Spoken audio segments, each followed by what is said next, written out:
এখন অনেক রাত, অনেক না, বাট 11:15 কাছে বাজে, 11:38 যেটা দেখলাম।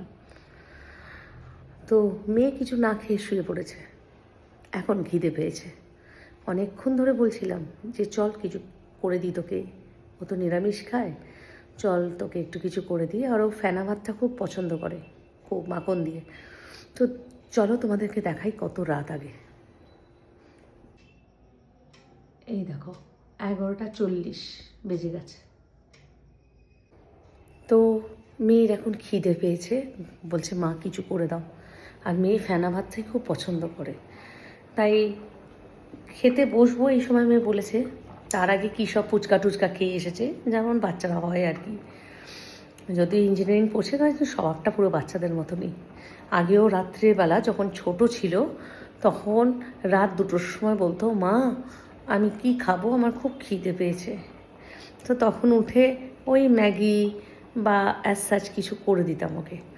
এখন বড় হয়েছে বয়সে, বাট বড় হয়নি। তো তাই ফেনা ভাতটা খেতে খুব ভালোবাসে।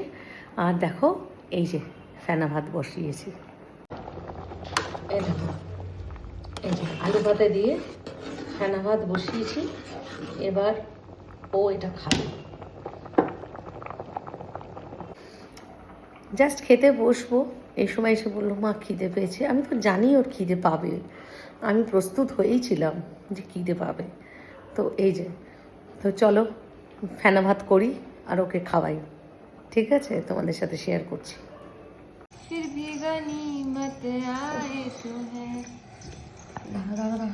তুমি আমার গানটা আবার পোস্ট করে দিও না। I am very heartbroken, guys.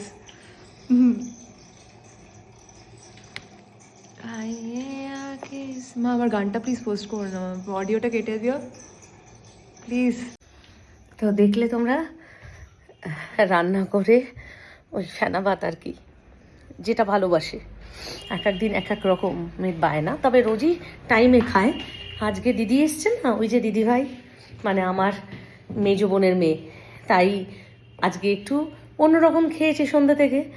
তাই আজকে আর খাবে না, কিন্তু না খেয়ে কি ঘুম হয় বলো? তাই দিয়ে এই এখন আমি এলাম, এবার একটু নিজে খেয়ে নিই। ওকে, আর কী কী রান্না করলাম সমস্তটাই, মানে আমিষ রান্না কী কী করলাম সমস্তটাই ব্লগে আসবে। তো তোমরা দেখতে থেকো। আর প্লিজ আমাকে একটু লাইক কমেন্ট আর শেয়ার করে দিও। আর যদি ইউটিউব থেকে দেখো তাহলে একটু সাবস্ক্রাইব করে দিও। ইউটিউব সাবস্ক্রিপশানে কোনো টাকাই লাগে না, একটু সাপোর্ট করো আমাকে। থ্যাংক ইউ, গুড নাইট, চলো টাটা।